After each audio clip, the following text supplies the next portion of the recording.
So for those of you who have joined us on social media, Reelblack Radio can now officially begin because Mike is now in the studio. Yeah, and I think the camera's still tilting down. But anyway, yeah, Michael Jackson, he's got a Broadway musical coming. You're not excited? No. They're going to take all the songs that Michael Jackson ever sold records on, and they're going to make a review, and they got the top choreographer, and Lynn Nottage, of all people, Pulitzer Prize winner, is going to be writing the book. Yeah. Okay, so let me explain. This would normally make me very happy. Lady, though anybody who listens to this program knows how I feel, about Michael Jackson, about music in general, and about musical theater coming to Broadway. Mm-hmm. I posted earlier this week on my Facebook page, for those of you who are my friends there or who just check out my posts from time to time, a clip of this year's Tony Award telecast where they did a clip from the Donna Summer musical. Okay. And while I have great respect for LaShawne's and the work that she did in The Color Purple, that performance that they did, and Donna Summer is near and dear to my heart. She's one of your favorites. She's one of my all-time favorites.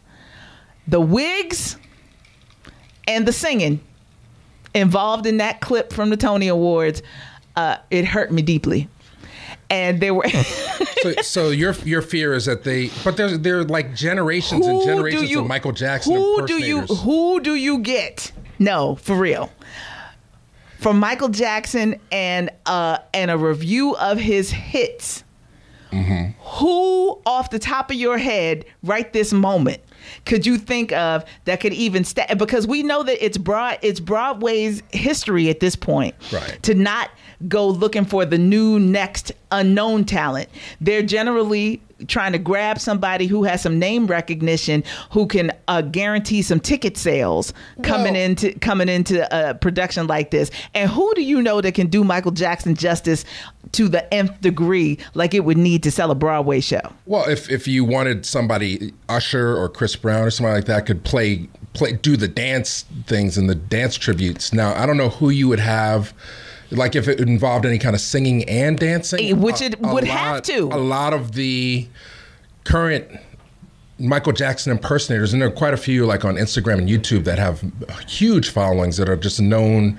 They've gotten the surgery, they've gotten the skin, they got it all down to a science, So I would imagine, if you're going to do it, you need at least 2 or 3 different actors because you have to play them in different stages as youth, as older days or whatever, or otherwise you just hit people over the head like with the Motown musical, just song after song. But then why do you need Lynn Nottage, and that's the other thing about this Donna Summer piece. So if we're comparing apples to apples, Coleman Domingo did the book for the Donna Summer Broadway musical. So I have high expectations of what it actually turns out to be on stage, but I'm telling you, that clip was underwhelming. That brings up one of the things, like we don't have guests today. I think next week we're going to have Terrence Nance call in. His new show premieres. Next week we're at the barbecue. Oh, that's right. Soon. Okay, you're away. So the next time that we're on, we'll have Terrence Nance call in. He's got a brand new show, and the premieres, I think, this weekend on HBO. Nice.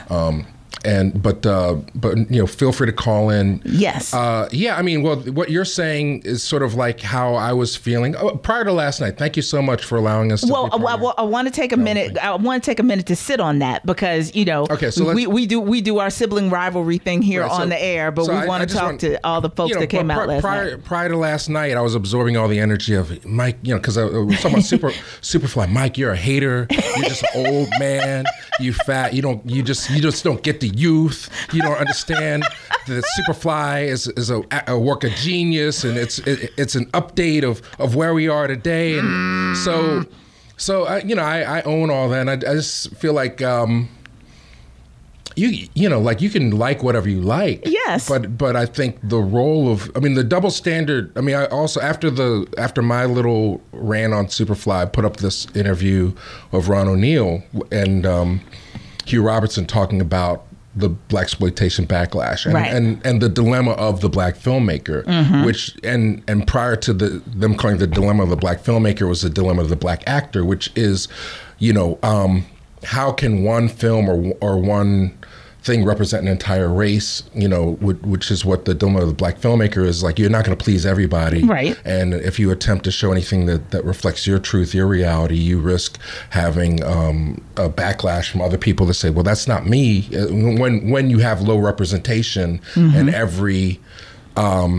image that puts out there is supposed to represent the entire race. Yeah, but I was gonna say, but we don't have that issue in this moment in black cinema. Well, I think it's to an extent, because you still have who's funding these stories. Well, I mean, but who's funding versus having lots of visual representation in the offerings. But if it's set up where the only way to stay in the game is to be profitable, a lot of great work will never see it, or it'll be compromised. Well, so I don't argue that point with you at all. We're kind of caught in a little pigeonhole in that respect, and that's certainly the case on Black Broadway. Yeah. So as we started that conversation, the idea that reviews are going to be welcomed, but serious black drama in terms of plays that make it all the way to Broadway and are successful, that don't close after a week,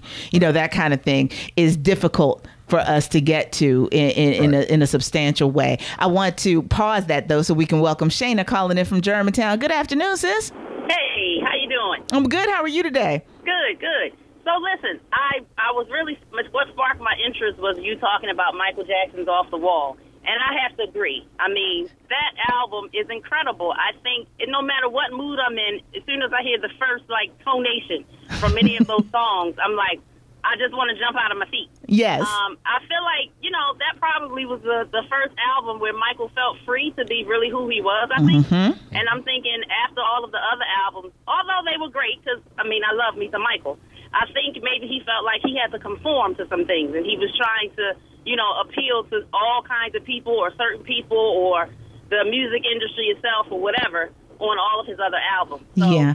And he was and we got to, take into consideration that Michael was a perfectionist. So part of his the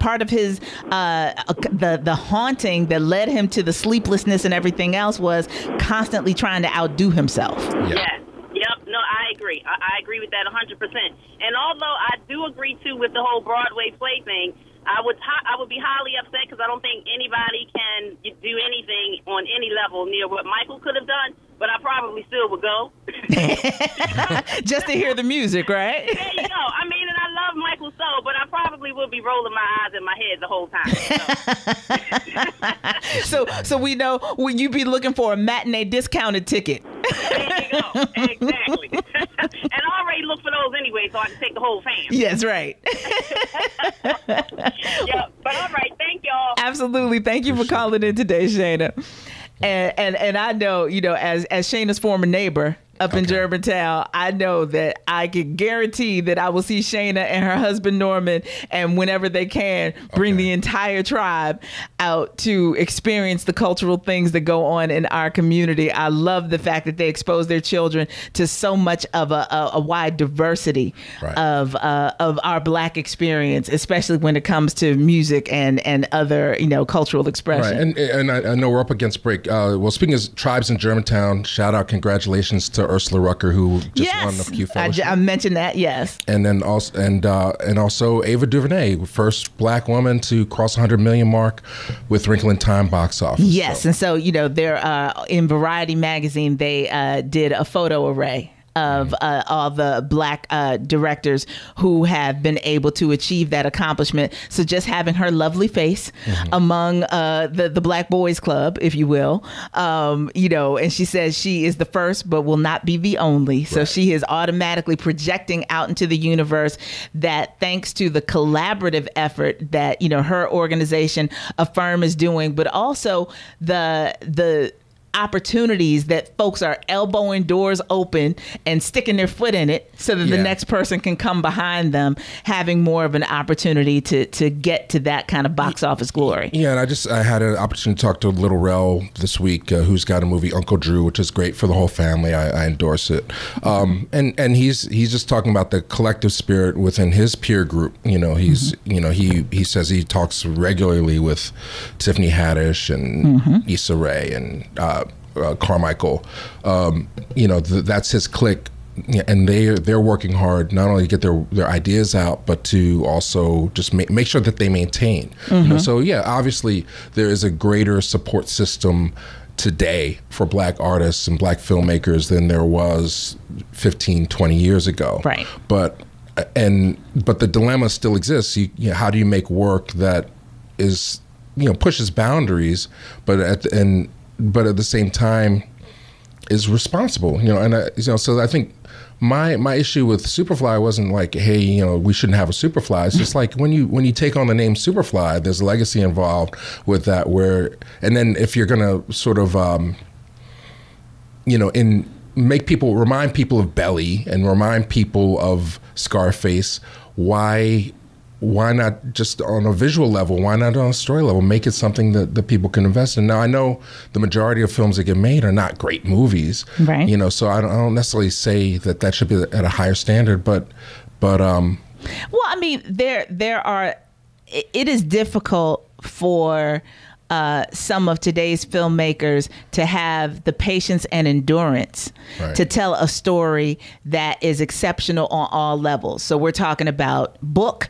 We are talking about the level of acting. We're talking about the cinematography. We're talking about the soundtrack. I mean, all these different things that actually sell a film to the audience. But at the very least, what we can as a community do is be discriminating. We can support these films, but we can also look for those levels and those opportunities, which is what you pointed out about Superfly. It's not so much that it's a tragedy that a remake of the film was made, but if you're gonna do it, do it. Right. Like, be all in. Right. And I think if you look at some of the films and the role of the critic also, your work can't get better. First of all, you have first-time filmmakers, you have to allow them time to grow and develop their voice. So that's one thing. And then also, I would say if you look at the films that are really successful, the projects that are coming through with a level of vision intact, it's a multi-generational process. It's older, veteran talent that's either producing or have a hand in helping to make the movie great. So when and Little X has been around for 20 years, but Joel Silver is the executive producer. He's done The Matrix. He's just looking at it. Hey, let's make this bigger and louder and make some money. There's no voice of reason when it comes to it. And I feel like, listening to Little X interviews, he fought to at least make it representative of what fans were expecting from a Superfly movie, because they literally trashed the entire script that they had to make it more. I wish that story wasn't so common, because we've heard that over the last even say 5 years, the idea that they've pretty much had to go back with some of these projects and start from scratch because they just weren't pleased with where it was in development. Well, I think that happens when you bring new people in. So, XC said they had the rights to Superfly originally, and they had a script, and then they lost the rights. They put a lot of money into rewriting a character similar, which was based on King Lear. And then they brought X in. They got the rights back to the name Superfly. X came in, and he read the script, and he said, well, wait, this guy wants to get deeper and deeper into the drug trade, not get out of it. Right. So he said he'd never seen Superfly, but he insisted that he look at the film and break down all the elements, but he's a visual stylist. So what I feel they missed was sort of the consciousness of just and Charles Woods and I, we spent hours talking about it, that interview post. Just the original Superfly was part of the zeitgeist of 1972. There's a huge heroin epidemic, and they're making a comment on the American dream. It's like the American dream is to have $1 million and escape. And the drug trade is one of the few places that Black folks could prosper at that time.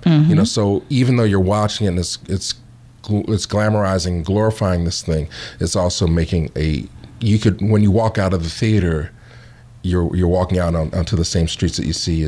I was going to say, and $1 million doesn't get you nearly as far in 2018 as it would in 1972. The number's 33 million. It's 33 million. I don't know what 33 represents to anybody, but they need 33 million. But if you walk out of Superfly 2018, if you go to Superfly 2018 and you're seeing a Black guy being shot by a cop, and you go on Twitter, it's just reinforcing to me. But there are a lot of people, it's a good dialogue to have. A lot of people saying that they were making effort to have some commentary about what's going on. And there are plenty more of these films coming in this summer season. For us screening folks, next week is a busy week. There's a lot going on over the next couple of weeks for films that are going to be released as the summer progresses. A documentary on Whitney Houston that is considered to be a far more authentic voice or an authentic view of the troubled but also brilliant, of course, and talented path of her life than we've seen in some of these biopics and other things that have been going. A documentary is just a different approach to being able to tell the story from the voice, from actual footage of the artist herself. And so I think a lot of people are looking forward to that. I was like, I know I'm going to bawl at some point in it, but I really want to see it. And Sorry to Bother You. Sorry to Bother. That comes in later in July. Yeah. Yes. Yeah. July's upon us. Yeah, and so so there'll be some screenings this week that media folks have been invited to, and as these things come to pass, so Lakeith Stanfield, who many people know from the TV series ATL, or of course for his supporting role in Get Out, is the star of this particular film, and shout out to Denise James and her brother who wrote and directed Boots Riley's Boots brother. Riley. Yeah, there's more coming, and then also while we're in that mode, we should say Black Star Film Festival passes are on pre-sale now, and don't sleep like you did last year and be calling me up the day of. Get your tickets now, get them early. It's a good investment. It's one of the great things about Philly is that once a year we have Black Star Film Fest. That's right, and so lots of good things going on. So we got to take a quick commercial break. When we come back, Mike and I will recap for you our event last night and some of the feedback that we got. And speaking of Black Star, if you've got folks coming in from out of town, they will have a new Black-owned place to stay. So there's a lot happening in our community that we need to talk about on this week's edition of Reelblack Radio. Hang tight. We'll be right back. From their debut album, The Once and Future, that is Jazzy Fat Nasties with a song called Unconventional Ways. And I played that as an interlude to get us back to our conversation with Mike D on this week's edition of Reelblack Radio, because, of course, for those of you who don't know, Mike was commissioned through WYBE to do a film on the Jazzies. Yeah, in 2003, I guess, or whatever we premiered, right in around the summertime. Yeah, Jazzy Fat Nasty's in process. It's on YouTube now, and I guess it's the only official documentary of Black Lily until we come out with Last Night at the 5 Spot. So yeah, and it was part of our conversation last night at Slot, where I am humbled and overwhelmed by the wonderful energy that was in the room for the opening of the photo exhibit that I put together of my great uncle Maurice Sorrell's work, and it will be up through July 21st. But the exhibit's called Photographic Memory. And as a part of the exhibit, I have convened some of my favorite people who do this work, archival work, in their own individual fantastic ways.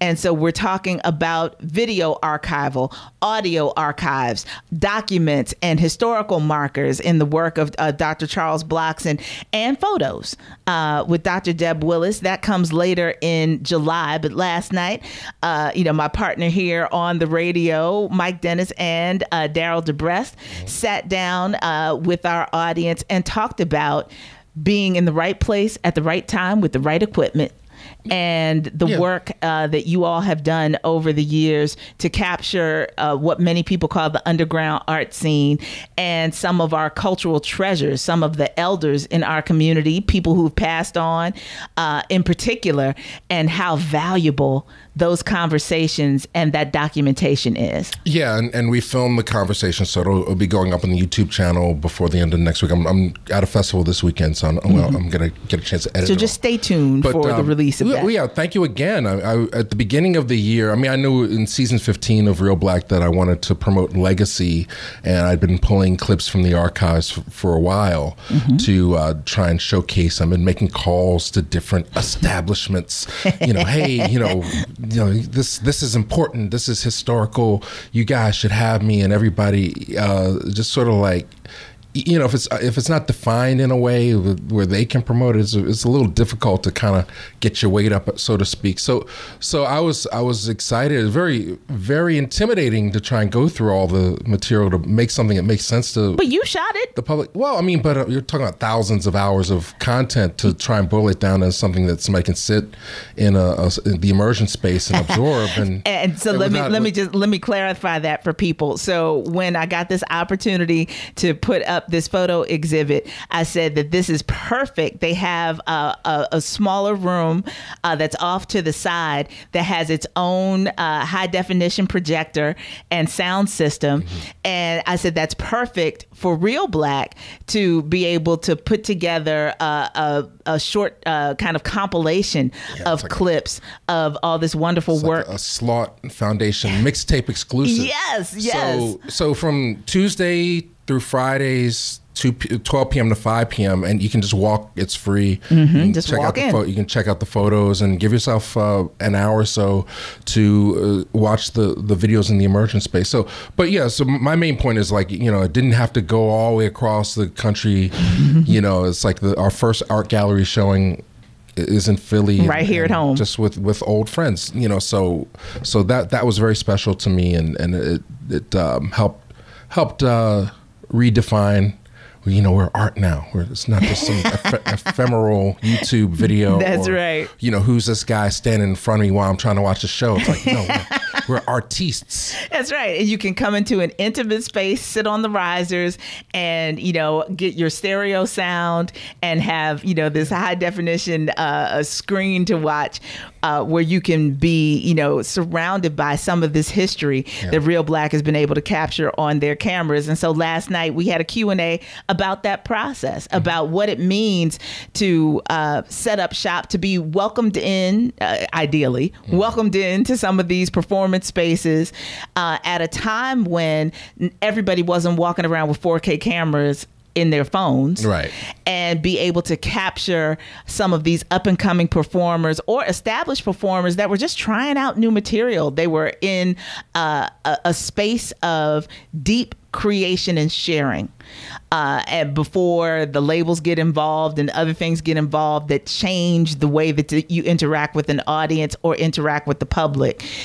Philadelphia was a gathering space for people who wanted to share and wanted feedback on where they were going with their artistry, and Reelblack was there, and well, that was part of the beginning, but we were. I think we were having a debate with Eric. Yes, I didn't want. He's like, wow, so what's great about all this is Philly. It's like, well, not exactly. I would say the main point for me is that I knew using my gift or whatever, I didn't wait for permission, right, to film stuff. I remember, and shout out to Ursula with the Pew. That's long overdue. Like I said, well, she said six time is the charm. She applied for it 5 times previously and got rejected. I've been nominated twice, but I remember like when we first started in Tito, and the week before we did the hip hop thing at the African American Museum. Thank you for everybody who came out to celebrate Lady B, by the way. But I remember, before the Jazzy's movie and everything, I had an idea. I wanted to do the history of Philly hip hop, and I went with Tito Irizarry. We went to a ITVS, public television meeting, and there's like 50 people in the room, and they said, "This is what you have to do to apply, and then it's going to take a year. You might get $20,000 to do this or whatever." And I walked out of the room. I was like, no, why should we wait a year to just find out whether we have it or not? Like we have the cameras, we know what we want to do. Let's just get started on our own.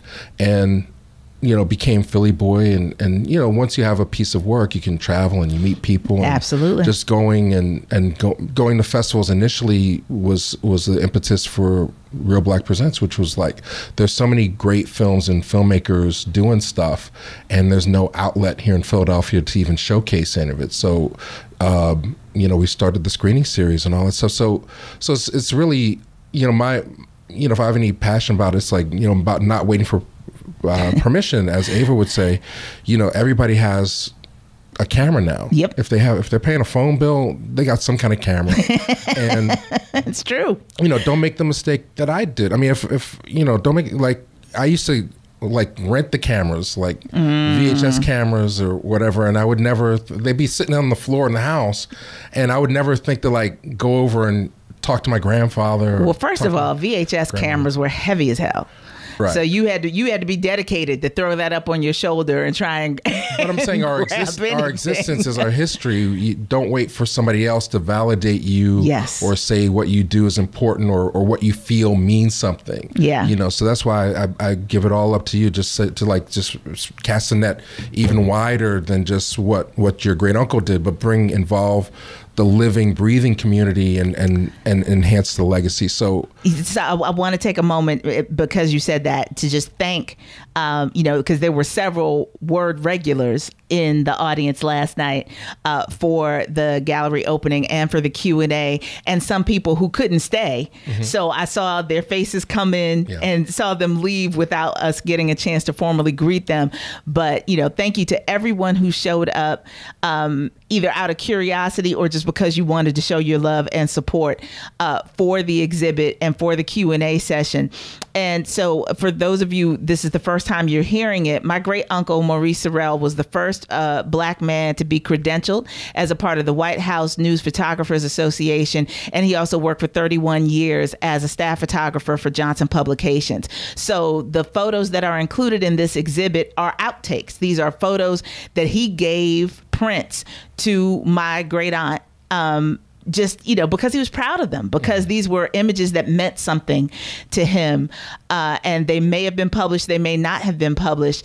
And now with Johnson Publications kind of decentralizing their photo archive and selling off whatever they could sell to the highest bidder in order for the company to stay financially solvent, it makes these photos that much more relevant, because they talk about periods of history, Black presence in these spaces, whether we're talking about the halls of government, sports arenas, our famous entertainers and activists. It's a collection of those images that make a statement. I think it's something for you to be able to walk on either wall in the main gallery and to look at former Mayor Marion Barry. A lot of these people have passed on now. You think about it. So Marion Barry in close conversation with Muhammad Ali on one wall, and Thurgood Marshall at a podium under a mural of Harriet Tubman on the opposite wall. And what that means in terms of Black cultural history and Black presence, and what it was like for my great uncle to be a part of all of that and capture it with his lens. And these are things that we don't talk about often enough. We certainly don't see. And so I really want to send a special thank you to the folks at Slot and Penn School of Social Policy and Practice, who, when I pitched them this idea of giving some space to these images, they said, absolutely. This is the right time. It's 20 years since my uncle passed.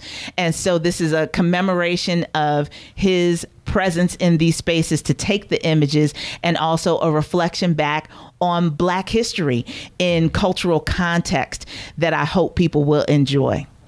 Right on. I mean, I've nothing more to say to that, but I do want to encourage people, even the story of how your great uncle had to fight just to get into the press corps, and he was a little dude, so he was scrappy. Just leverage the politics just to be the first Black in the press corps. Yeah. And my story, I don't know, maybe I'm a hater, maybe because it's not that I hate. I said this last night. It's not that I hate what people do or their right to express. It's just, and I don't have, like somebody said on one of the comments, like, I'm looking at these things through white eyes, and I'm worried about what white people are going to think about these things. I don't have that concern. That is not Mike's issue. It's just any sense of liberty that we have. One, trust me, it's going to change. Like, 2018 is record breaking. We've never seen this before. Right. But it's going to change, right? Because we're talking about capitalism people are getting opportunities. These people are getting opportunities now. They've put their 10,000 hours in, and they're working. And what's great about it is that they're opening doors for other people to get credits, like to have their resume, their name in the end of Creed 2 or whatever, just to say like I worked on a set. So many people have this dream of making film and telling stories, but they've never worked professionally. Yeah. Right. So when that opportunity comes, if they're not ready, they're going to miss that opportunity. It might be another 4 or 5 years before. And that's why they say, you know, when we talk about marketing, everybody talks about the elevator speech, but if you can articulate in a minute or less what your big vision is and dream is, and you're in front of the right person and they go, I'll write you the check today, can you execute on that vision immediately? Right. That requires putting in the hours and having the wherewithal to say, beginning in this moment, I'm making my dream come true. Right. So, I mean, there's a lot of skills to being a filmmaker that gets hired, and then there's way more jobs than just writer, director, or actor. You know, what we get to see. I mean, I say this all the time, too often black folks, because we don't have access to the entire spectrum, the behind the scenes, we tend to emulate what we see in front of us, which is a lot of things that are like put on TV or whatever. So you know, one of the great, the gift and the curse was Spike Lee, in the sense that in 1987, the only way to get for a black filmmaker to have a movie in theaters was if they wrote, directed, produced, did the craft services. That's right. And then hustled Shoe the movie shined, drove the limos, because nobody was going to hire somebody off the street to do that. And this is somebody who won a Student Academy Award and had all kinds of credentials, couldn't even book an after-school special, had to do everything himself. Now, you know, we're in a position where people see the end result, and you have all day. You can sit and you can shoot 80 takes. You know, there's no film involved. The cost of film is non-existent. You can shoot all day and edit, and if you have people working for you for free, it's almost like the kind of abuse people used to take on music video sets. Like they do like or in radio internships. They do 100 setups, and you'd be shooting like 26 hours. People be bragging like, yeah, we worked on that Wu-Tang video, 26-hour shoot. It's like, because they had to have the equipment back Monday morning, and they need the thing to sell. You know, they were hustling. They were just hustling. But now you can shoot all day at your leisure.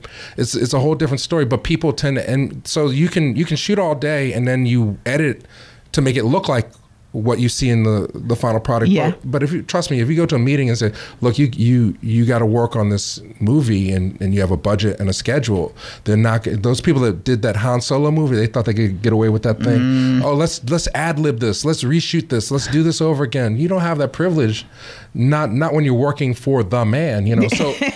So you know, my beef is just like professionalism, integrity, and also realizing that once you put the work out, you can't stand there and make excuses to justify it. So how people take it globally is a whole nother thing, and what the system chooses to finance over others is another thing. So you know, those are my issues. Those things we continually talk about. Well, but developing the process can never ever be underestimated. That the work ethic, the vision, and executing on the vision, and surrounding yourself with the right people, the right team, in order to execute that vision in a way that's going to open the next door for opportunity for you is a big freaking deal. And the bottom line is, there should not be a double standard. There should not be a double standard between the way black movies get made and the way mainstream Hollywood movies get made. There should not be there should not be, oh well, give this a pass, you know. And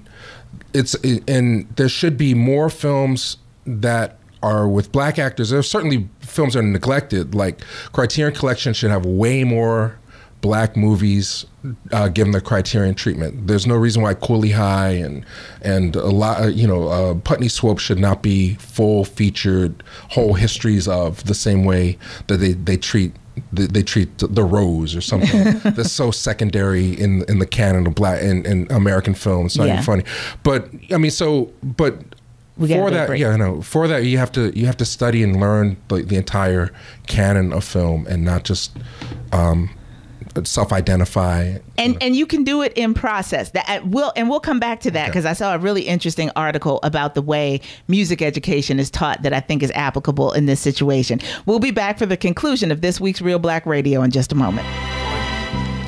The classic sounds of the Queen of Soul, Aretha Franklin, with the song titled Call Me. And I offer that to you today because as we look at what is going to be coming to a large or small screen near us in the not too distant future, biopics are clearly, the matter of course. There's been a lot of wheeling and dealing going on in Black Hollywood recently for new projects that are going to be emerging that are honoring some of our performance legends, Mike D. It's a property. That's a property. So maybe one day we'll get the Mike and Steph biopic. So for those out there, it could be something. But yeah, again, we're riding this wave, and people are looking for properties to develop into movies that So clearly, comedy, music, biopics are huge things. We're always talking about where's this movie, where's that movie. Well, happy to report that some big name talent has secured the rights to certain life stories, and we're going in the next year or two we'll be seeing from producer Lionel Richie the Sammy Davis biopic, which I'm excited about. I posted about this on my Facebook page. As some of you know, I've mentioned the vaudeville troupe that Sammy's mom and dad got their start with was with my Uncle Will. And so I'm very curious to see who they're going to get to play him, of course. But in the larger scheme of things, who they're going to get to play Sammy. So the same question I had about who plays Michael Jackson on Broadway, who plays Sammy Davis Jr., because he was a singular talent. And regardless of how you feel about his politics or anything else, to be able to dance the way he did and sing the way he did and have those opportunities to perform live comedy and everything that he did with the Rat Pack. It's going to be tough. It's going to be demanding. Tough shoes to fill, because it's also Sammy was incredibly malnourished. They need to keep him small. So he wasn't malnourished. He was just little. So CGI comes into play. Because there's nobody that height anymore. No, it's not. But I hope, and maybe I should just write Lionel Richie and say that I want this to come. I want them to let him be his Afro-Latino self. I think that there is an audience for his story in 2018 that he was denied in his heyday because we just didn't have a conversation around multicultural identity. He was raised by his Puerto Rican grandma in Spanish Harlem as, especially while his mom and dad were on the road. And that's significant to who he is. Okay. And there's I have hopes. There's a great candid photo of Sammy Davis in your exhibit, so people should come out and see that. And from producer Dr. Dre, bringing us to the next episode, he has secured the rights to not only the music but the life rights for Marvin Gaye. Well, the music is important because some of these other projects that have never come to fruition did not have the full rights to the music. So the same way that for those people who ventured out, and I haven't seen it, to see Andre Benjamin playing Jimi Hendrix and the issues that they have with not having the rights to Jimi Hendrix music. So you got to work around it in how you tell the story. Dre having the rights to Marvin Gaye's music in order to include it in the film is a big deal. But again, who plays Marvin Gaye in 2018, 2019? Jesse Martin was ideal, especially for the look. At the time. A decade or more ago when he was scheduled to play him, that project never came to light. I can't, off the top of my head, I just can't think of who it would be now. If you need a name, Leslie Odom Jr. would be somebody. He doesn't look like him. He sound good, though. He doesn't look like him. Okay, all right. Listen, we've had that debacle with Zoe Saldana and Nina. So I'm just saying that when we are redoing these stories, I need people to be closer. They don't have to be exact lookalikes. But Jesse L. Martin looked a lot like Marvin, and he would have been great. Dr. Dre and Lionel Richie, get it right now. Please. Get it, because I've been accused too much of being a hater when these things get messed up. And we were all haters on that Nina film. That was god awful. Yeah, but I'm trying to turn a new leaf. I'm trying to be positive. When I go in the room with them white people and say, "Hey, I need some money to tell these stories," I got to be like, "Yeah, we can do it. Yeah, why not? Huh? Danny DeVito as Marvin Gaye? Sure. Well, listen, that's why people were saying that Kelly Rowland was the obvious choice to play Donna Summer. She does look a hell of a lot like her. Yeah. I don't know. I don't. There again, we talk about the vocal chops. It takes a lot. Donna Summer had a huge voice, and a lot of people don't have the breath control and don't have the stamina. So, in these, where we're talking about these multi-talented performers that we're trying to retell their life stories, just know that if you have a desire to tell a story, you're going to have to do the talent search in order to find the people who can adequately recreate some of these masterpieces, and it's not going to be easy. I'm just giving everybody one. I'm 2 steps away from selling out, Stephanie. If somebody comes to me with some biopic stuff, I'm gonna come right. I'm be like, okay, yep, I'll do that one, because you can't win for losing, right? You said you try to steer people in the right direction. Hey, you might want to do that a little differently, and you get cussed out.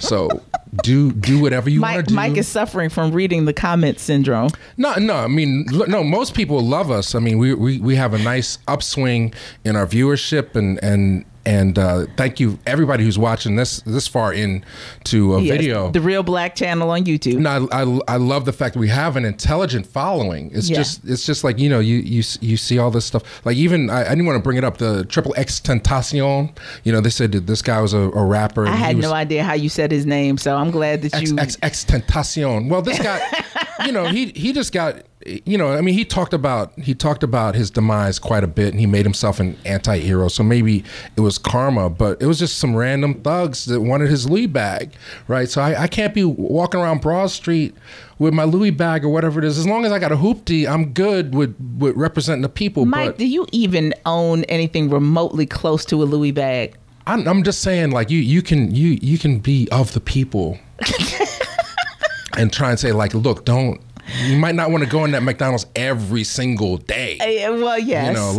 Just like, here, take but this bus pass. But especially not if you're talking smack on record or on video and people feel a need to call you out on your stuff. I'm just saying there's hate all around. So if I'm hating I might just pick up on somebody else's hate. The next thing you know, I'm like somebody's like Instagram memorial and they're swiping by liking me. Well, we don't want that. But we can't let time run out without me shouting out emerging Black business. Okay. So we mentioned Black Star Film Festival earlier. We want people to locally, of course, to support it, but also the folks that are coming in from out of town. You have a new place to stay, and we want to make sure that you know about it and that you let your friends and family who might be coming to Philly for any purpose over the course of the summer, to let them know that rather than going to the big hotel chains and spending your money there, Aquaba, which we have shouted out here on Word Radio consistently, especially for their space that they took over the DuPont Mansion in the Poconos and have a very successful bed and breakfast that is featured on the OWN series Checking In. But they have bought a building here in West Philadelphia, 37th and Bearing, and they are doing their kind of open to the public, or at least media, preview on July 4th, and then it will be available for people to book stays here in our city. So 37th and Bearing, right there in West Philly, easily accessible to all kinds of things, especially International House. Right. Make sure you're letting people know the Aquaba Bed and Breakfast Philly is going to be open in July, and it is just a beautiful, beautiful thing. July 4th is significant to the company because they opened their first headquarters. They call it the Aquaba Mansion in Brooklyn on July 4th, 1995. Okay. So we're talking about successful Black business, and now they are going to be right here in our city, the first of its kind in our city. That's a big doggone deal. Right on. So I ain't like Willie D. I ain't with being broke. I'm disappointed I didn't get a chance to do the Dolomite Rudy Ray Moore story with Tommy Too Smooth, but Eddie Murphy's doing that. They're in production now, but there still are life rights available for Nipsey Russell. So I may do a GoFundMe before the end of the year. The Nipsey Russell story, no. Oh, come on. Just recreate Match Game 75? If you recreate Scarecrow, then I'm going to be happy. From The Wiz. Plenty of great stories out there. And then on the way in, shout out to The Carters. They dropped an album last week. Which is freaking amazing. Well, I can't play it for y'all because I don't have the clean version. Well, they have, but I love it. They're playing the clean version, but so it's called Ape-ish, the clean version, right? But if you say it fast, it's ape-ish. So is that racist? Would that get Roseanne in trouble? There's a reason why. Have you listened to the album? I've listened. I don't have Tidal anymore. You sat in? Okay, no. So I got the hookup. I'll send it to you. All right. We gotta go. But is ape-ish racist? But no. Okay. Because of the way that they're basically saying that they're. The whole thing about the video being shot in the Louvre and them using that term is to turn it on its ear. That it's like, you want to call us monkeys as a way to degrade it. They're talking about the evolution of who they are as artists, who we are as a people. And regardless of what you call us, we still go hard and we have come so far. That is the message of the song. Like, you know, and the whole Martin album Luther King is like nodding his head now. He's like, yes, okay. All right, I get it. But you got to spend some time with it. So buy the Carter's album and watch Superfly on bootleg. Is that cool? Is that fair enough? Can we all get along? And on don't hate on me anymore. And on that note, we end today's broadcast. Don't forget, the next Friday we will be live on the set at the Fresh Grocer at Monument Avenue for our annual barbecue competition. So please come by, Mike. We're not going to be doing a segment, so come down and eat and have a good time with your family here at Word Radio. Brother Shamari is up next, so keep your dial locked here on Word Radio, 96.1 FM, 900 AM, and streaming live all day long, every day at wordradio.com. Take care.